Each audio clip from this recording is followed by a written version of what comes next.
Hello, good evening সবাইকে। আজকে আমি আপনাদের সঙ্গে একটা কই মাছের রেসিপি শেয়ার করছি, যেটা খুবই ইজি বানানো। এর নাম হলো কই কাসুন্দি।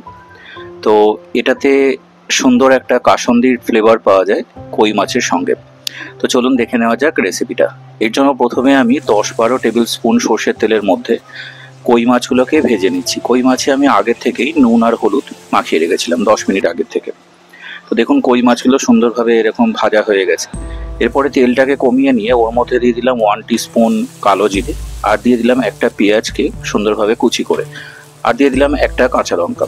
ঝালের পরিমাণ আপনাদের স্বাদ মতো বাড়াতে কমাতে পারেন। এর মধ্যে দিয়ে দিলাম 1/2 টেবিল স্পুন মতো চিনি। চিনি আপনারা ব্যবহার করতেও পারেন, নাও পারেন।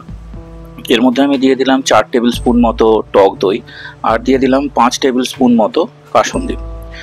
চিনিটা অল্প দিতে পারেন, তাহলে টেস্টটা খুব ভালো আসে। এর মধ্যে আমি দিয়ে দিলাম 1/3 টেবিল স্পুন মতো নুন। নুনের পরিমাণটা আপনারা স্বাদ মতো দেবেন। এরপরে ভেজে রাখা কই মাছটাকে দিয়ে দিলাম, যখন এই কাসুন্দি আর দইয়ের মিক্সচারটা থেকে তেলটা উঠে এসছে।